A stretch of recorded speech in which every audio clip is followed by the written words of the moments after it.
Spanish fly was the thing that all boys from age 11 on up to death, we will still be searching for Spanish fly. That's right. And what was the old story was, if you took a little drop, no, it was on the head of a pin. That's right. And Drop you put it in the drink. Coca-Cola. Don't matter. It doesn't make it, and the girl would drink it, and she's yours. Hello, America.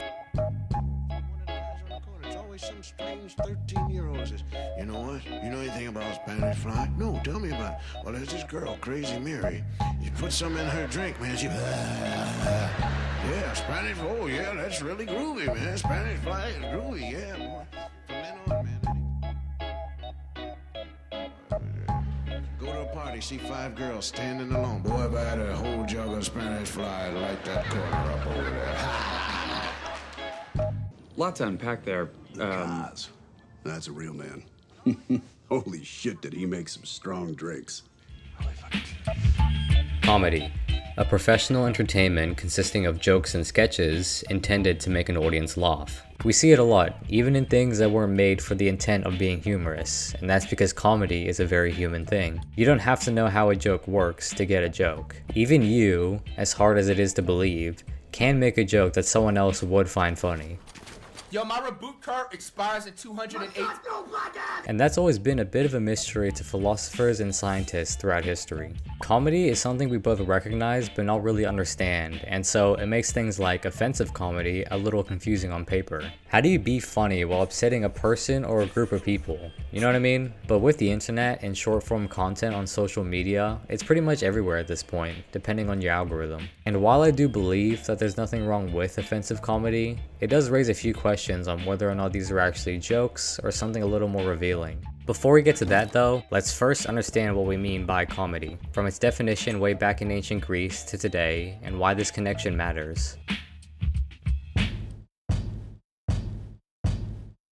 Now, something that's always been interesting to me was the fact that comedy was very much looked down upon centuries ago.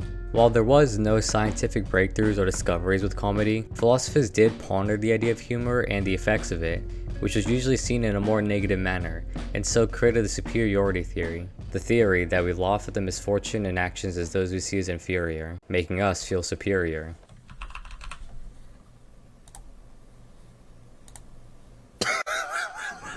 Although from my research, you could argue that Plato or even Socrates were more against malicious comedy, but to keep things simple, we'll just focus on the basic facts. So comedy was very much seen as a bad thing, especially when there was an authority in play.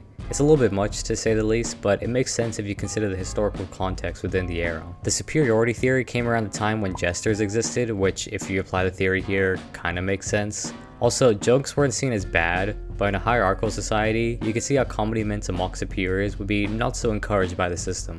Others may not have taken it that seriously, but one quote I want to highlight is from John Chrysostom on Homilies 15 on the statues. For example, to laugh, to speak jocosely, which is playfully, does not seem an acknowledged sin, but it leads to acknowledged sin.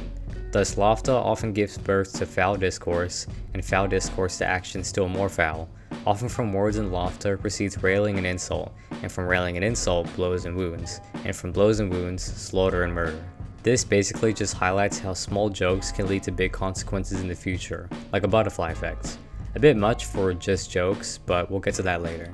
The superiority theory would continue to reign on until around the 18th century. Now, I'm not saying it was completely gone, but other philosophers would criticize it around that time. One of them was Francis Hutcheson, who argued that the need to feel superior is not necessary for something to be funny. For example, in most cases, people usually assume humans are superior to animals, and yet if we ever saw one hurt or in pain, we probably wouldn't find that funny. Even if we compare other humans, we wouldn't really laugh at their pain, as we are, quote, in greater danger of weeping than laughing. So obviously, there had to be something more than feeling superior to find something funny. Two other theories would eventually emerge around this time, the relief theory and the incongruity theory. The relief theory tries to explain laughter in a very scientific way for 18th century standards, which is why I'm not going to get into it. So instead, we'll go on with the incongruity theory that was shaped throughout history. And it all dates back to Francis Hutcheson, surprisingly, where he used the word contrast when describing a sudden shift in tone for the sake of comedy. Not much different from incongruity, which describes something as out of place. The term would eventually be coined by Immanuel Kant and later on refined by Arthur Schopenhauer. Kant describes it as setting up an expectation that goes to nothing. As in, when you hear the buildup of a joke, your brain tries to think of an expectation on what that joke would be. And so when the punchline is revealed, that expectation you have becomes nothing, because the punchline isn't something you would have expected. And so with that dissipation of your expectation, we get laughter. Arthur's is mostly the same, but differs on the outcome of said joke. We don't laugh because we lose our expectations. We laugh because the answer we expected was not one given to us. To put it in another way, we don't laugh from our worries turning into nothing. We laugh because the punchline is something we didn't expect. It's kind of hard to explain, but Arthur's definition made a lot more sense, and would go on to be a more prominent theory for humor. It's not the main definition we use today though, because that one was taken from the incongruity theory and has now become known as the benign violation theory. This theory came up pretty recently in the 2010s and has been the best explanation for most of comedy. I will note that we are skipping a lot of other philosophers' takes between this, but noting every single change and new perspective would significantly drag down this video. The sources will be in the description if you're interested, but for now, we'll use the benign violation theory to explain modern comedy.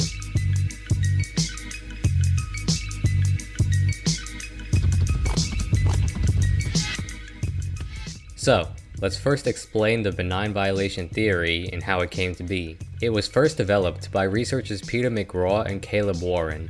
Peter actually leads the research team in the University of Colorado Boulder, named the Humor Research Lab, or HURL.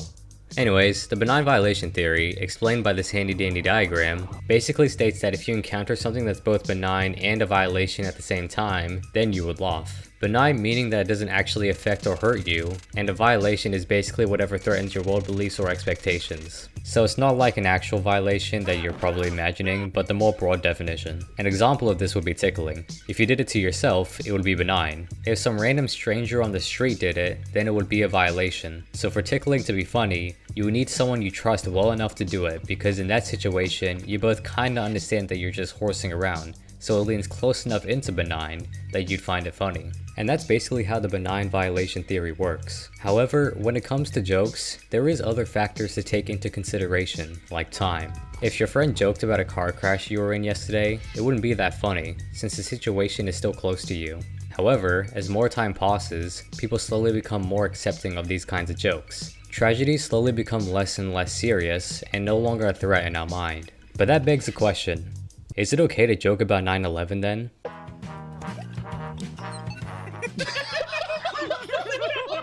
It's hard to say, but the thing is with the benign violation theory, and this is crucial, is that it's not a universal rule which dictates what is benign and what is a violation. The categories aren't predetermined by science, but determined by you, on what you think is benign or a violation.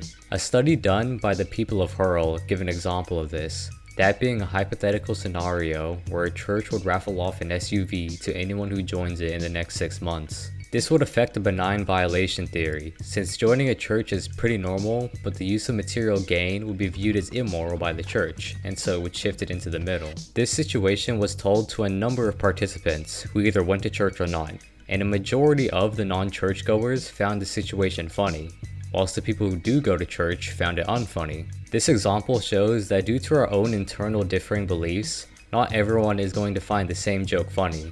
There can be no funniest joke in the world because not everyone sees things the same way as everyone else does. What I find funny could both be not as funny to you or maybe even offensive, which is why in a lot of comedy, it's good to know your audience. If everyone isn't in the same tune as you, then it's going to be harder to make stuff that you find funny that others will too. It's why it's much easier to make a joke with your friends than a random stranger, because you don't know what things they would find funny or offensive. Pretty simple, right? It's why a lot of YouTubers have their own kind of comedy, because they've built the audience they wanted and can now cater to them. But what if, instead, your content came to you?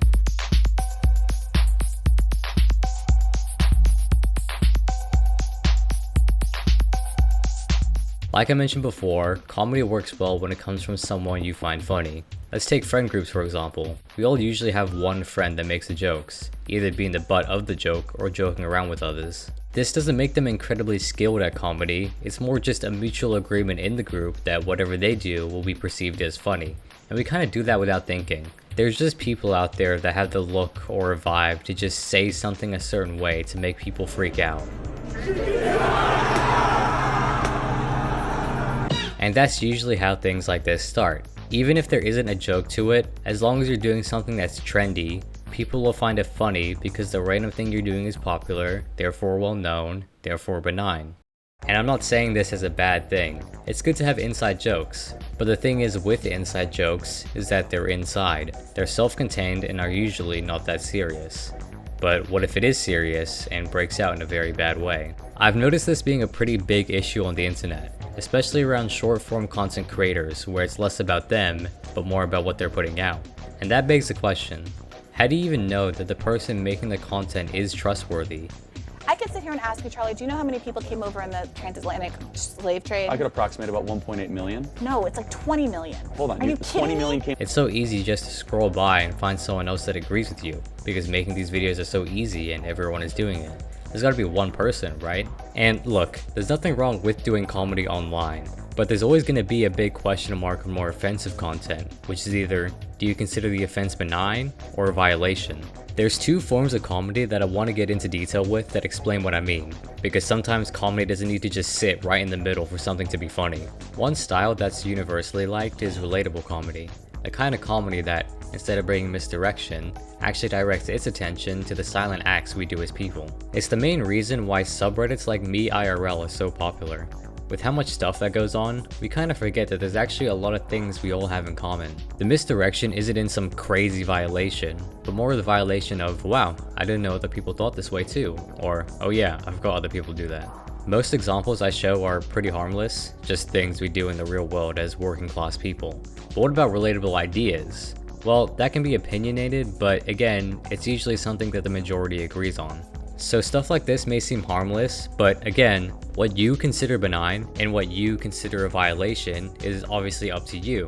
Now on the other side, for more offensive humor, this can only work if you say something that could be considered offensive, but another piece of information brings it back to just being benign. So for example, it could be something like this. Just be thinking to myself, like, why am I not getting the respect I deserve?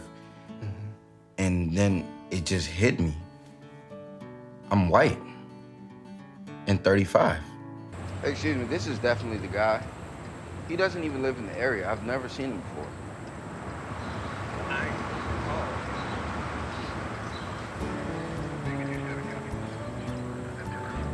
Now that was a clip from the TV show Atlanta. It probably would be funnier if you watched it through there and not this video, but basically the offensive part here is a generalization of a situation in this scene here. But since we know that this guy isn't white, it was him who called the police over, it's a TV show, we know that there isn't actually any danger here. There's no stakes, the officers look relatively calm, and so the offensive joke slides because, well, there's no actual violation here. So we're good, you see the offense, but with context, you know there's no issue here. But what about if you see it online, when there's no context to it? It isn't a show, you don't know the person, they just make something offensive but add a bit of humor to it. Is that funny? It can be kind of hard to tell, and here's the issue with that. Let's say we have someone that views things like racism as benign to them, as in they openly participate in it and see nothing wrong with doing that. And say we have someone that's relatively normal who understands pretty well what they should and shouldn't say. Now if I showed them a comedy skit that was offensive, they would both find it funny, but for two different reasons. The normal person would laugh because they know what happened was wrong / unexpected, but since there was no actual harm and it was most likely being played just for jokes, it'd be funny and they'd most likely believe everyone would know better to not take it seriously. But the other person would laugh because although things like racism is benign to them, seeing it online is unexpected. Everyone is supposed to be polite and nice to each other, usually. That's how we all present ourselves. But seeing this offensive video shows them something different. And so they think, wow, I didn't know other people thought this way too. And they would laugh. One finds the video funny because they relate to it, while the other finds it funny because to them, they believe it's just ironic or satirical. This right here is what I mean by offensive comedy having two sides. Do you find it funny because it's relatable to you, or do you know it's wrong but just want to make an unserious comment? answer. And you Drop put it in the a drink. Coca-Cola. Don't matter. It doesn't make it, and the girl would drink it, and she's yours. Hello, America. I know that I mentioned this before briefly and I'm kind of repeating myself, but I just needed to add some more information to this because I really want you to know why and how it works. Understanding these things is crucial because once you're aware of it, you can kind of tell online who's finding this offense relatable or not. But why does this matter? It's all just jokes, right? It's not like these things spiral out and have very negative real-world consequences.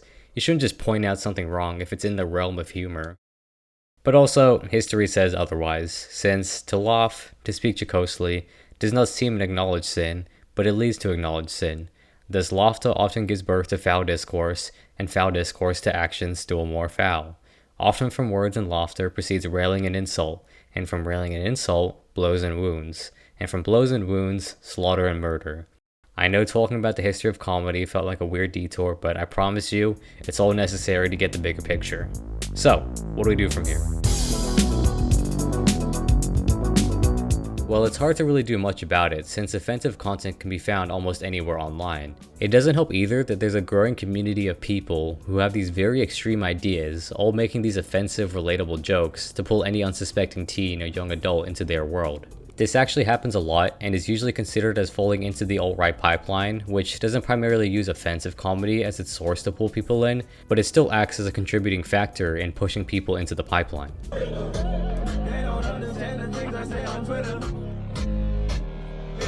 But anyways, what is this pipeline exactly? Well, it's a bit complicated and I recommend watching other videos for a more thorough analysis, but basically it's a process in which someone becomes progressively more and more far-right from the media they consume. This usually starts from watching Red Pill Manosphere podcasts or far-right influencers, but the way the pipeline works is that the process is very subtle. You can't just throw extreme ideas at people and expect them to go along with it. That'd be a violation. So instead, they try to make these things sound reasonable.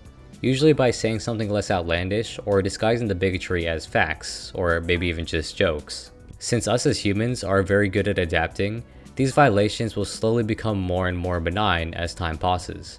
This would then open the door to more extreme violations until eventually you would become the person you'd make fun of before the pipeline. It's a very long and effective process which wasn't done through meticulous planning, but more from hate groups having to adapt to current times. Now this might sound a little confusing since hate groups are supposed to hate, why would they need to water down their opinions? But the best explanation I can give you for this is a quote from Lee Atwater, the campaign manager for Ronald Reagan, when speaking about the Southern strategy in this interview here. Start out in 1954 by saying by 1968 you can't say that hurts you, backfire, so you say stuff like force busing, states' rights and all that stuff. And you're getting so abstract now, you're talking about cutting taxes, and all of these things you're talking about are totally economic things, and the byproduct of them is blacks get hurt worse than white. Hopefully you can connect the dots that I'm trying to put down here, but much like how bigotry is given in small doses to radicalize people, those radical far-right people would also need to dilute their takes so that they can be accepted by the media. It's a delicate balance, but there is more than enough people for at least one of them to get it right, and for someone else to fall into this rabbit hole.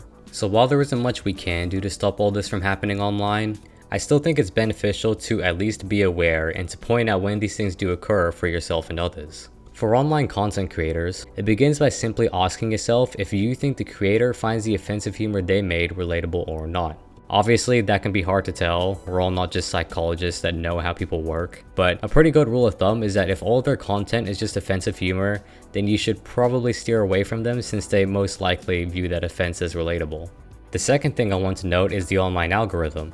If the content you receive is repeating the same offensive humorous content with the same jokes and punchlines, then you should probably either stop scrolling or at least try and adjust your algorithm to something more worthwhile because, surprise, now the algorithm itself is trying to push you into the pipeline by making the offensive content benign. And yes, social media itself plays a part in the pipeline, although not on purpose since its usual thought process is more like, well, people usually watch this content, so I'm sure they'll prefer this too. So it gives you more offensive content. The algorithm doesn't really know your interests, which is why for Instagram, I use the I'm interested or not button so I'm not getting constant slop, and I don't really use TikTok, so hopefully there's a button for that too, but I really recommend those just to fix the algorithm a bit. And my final bit of advice is definitely just checking up on friends you know in case you ever feel as if they're going to the deep end. Hopefully you have the social skills to do that because I can't really give instructions on what to say and what not to say to bring people back in the right direction. Although personally, I'd recommend just giving a small nudge judge by just saying that this isn't really funny. You shouldn't outright hate them for it or force them in the right direction, because as human beings, we're very stubborn and are more likely to go in the opposite of what you want to become because of free will. But they're your friends, and I'm sure if you're good friends with them, they'll listen to you and try to understand where you're coming from. Offensive comedy has definitely become a more contentious issue with how much more serious politics have been getting online in the past decade. It also doesn't help either that people can be exposed as racists, which politicians will call just jokes, and Homeland Security can make tweets like this as advertisement for ICE where you can deport illegals with the boys. Yo dudes, the Empire's pretty chill. Maybe you could like join it or something. But the main point I'm trying to get with media and corporations and stuff doing jokes is that it ties back to the hierarchical societies and the superiority theory of humor, where we can make fun of you, but you can't do the same to us. And isn't that a little unfair? We shouldn't be jesters for the people above to laugh at us. It should be the other way around, which it can be. Society today is way bigger, and it's hard to persecute anyone for using their freedom of speech, especially online. So why not make fun of the establishment? And yeah, you can make fun of other people, that's fine. Every joke is going to be different from one another, depending on who's saying it and what the context is. But your laughter shouldn't become railing and insult to other people like you and me. Use it to punch up and criticize the people above. And yeah, it probably won't do much, but it'll make a small positive on what could be a really bad negative. And honestly, that can be enough to make people want to become a better person. So to wrap things up, offensive comedy can either be used to satirize or push the offensive narrative. Whether or not you laugh at it, I'm not going to say you're a bad person if you do, you should still keep in mind what kind of person is making the offensive comment, because their attitude can dictate what they mean. And if they do find what they say is relatable, or they seem very keen on pushing the satirical narrative, then it's best to report or step away, because playing into it will only make the algorithm feed you more and more until the violation is benign. And I think we can all agree that the hatred of others, even as just jokes, should never be benign. If you made it this far in this video, then I'd just like to say that I truly thank you for your time. This took many months of work into making, which I don't really get paid for. Don't get me wrong, I'd do this all for free if I could, but unfortunately, that's not how the world works. So if you like my video, you can always check out my more recent stuff, and if you want to support this channel, you can always join my membership for $7.50 or $4.50 a month, and you can also join my Discord server too. That's gonna be it though. Thank you for watching. Peace.